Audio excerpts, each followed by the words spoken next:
Okay, let's work backwards for a second. I hinted at this morning. What is Donald Trump's reasonable maximum vote share?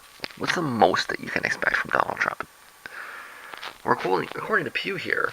Okay, this is a reasonable census breakdown. Now, this is one of these situations where maybe some pollster will give you a different. Okay, do you think that this pollster has better data than Pew does? I don't think so. No, don't take your pollster's data and take that and say it's better. This is better, okay? And modify your pollster to this.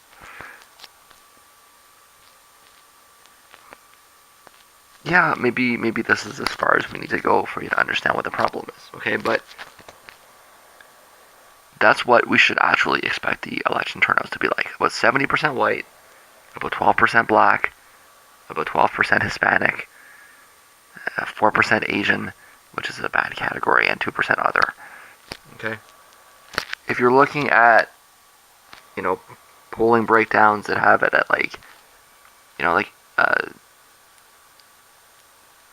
closer to 80% white and 6% black and 6% Hispanic, or that just, Asian doesn't exist at 74% white, and etc. That's the source of the error. Okay, that's why some of these polls are really close because they're fucking this up. Okay, that's what it should look like, and that's what the polls that have Trump in the 30s look like. Is that?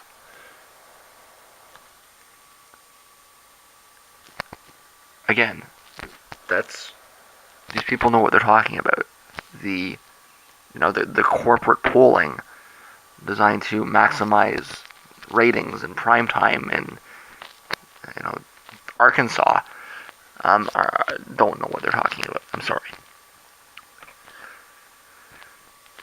Know that Asian is a terrible category. You should at the very least split into East and South Asians. You would expect East Asians to lean Democratic and South Asians to lean Republican. It's crude. Broadly speaking, it's true. Okay, I'm actually just going to split Asian and other down the middle. That's the least assumption-driven thing I can do. It's very generous to Trump. So give them each 3 to start with, so Trump is at 3%. We should expect Trump to do poorly with Hispanics. Of course, how poorly? Well, one recent estimate puts him, at around 30%. I think that that's a good guess.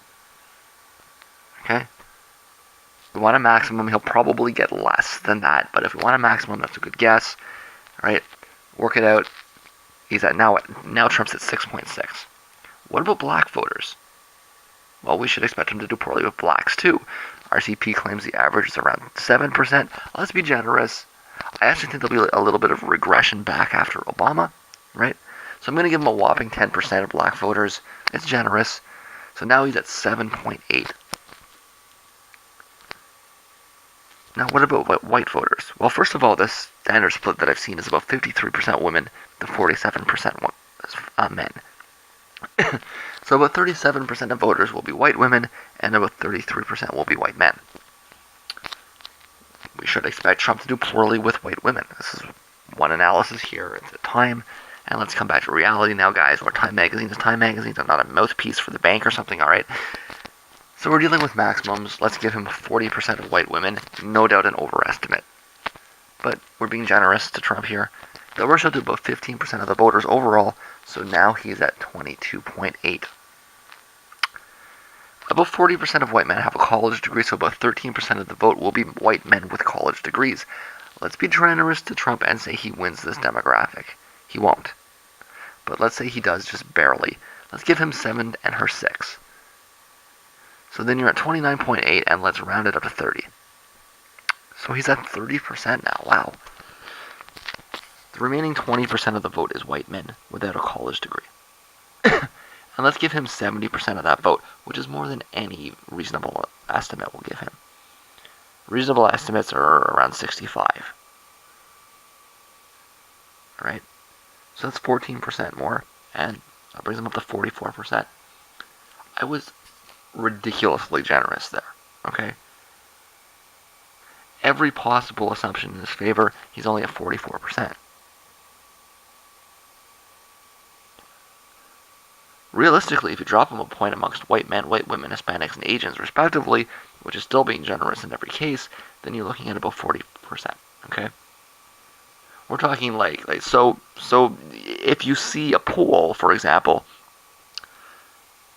with a margin of error of 3 or 4 points, then and you should expect to see him around 39 to 38, right? That's what I'm saying here. Is that at the very, very end point of the error should be about 44. If your margin of error is 3 or 4 points, he should be around 40.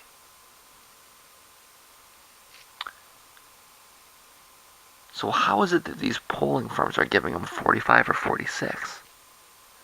That's outside of what, I mean, I'm abusing language here, okay? Wouldn't that be outside of a margin of error? By my crude calculation, it is. The only way that you can do that is by assuming that white voters will poll at higher than 70%, which is flying in the face of all data. That would reverse a decades-long decline in the share of the white vote, and no serious analysis can uphold it, but it's what they're doing anyways, okay? All the polling that has them close is making that error.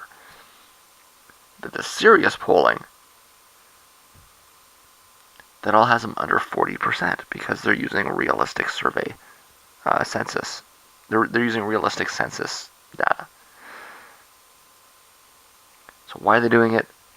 Are the networks racist? Well, of course the networks are racist. But the truth is more along the lines of that their viewers are more white than black, and certainly more white than Hispanic.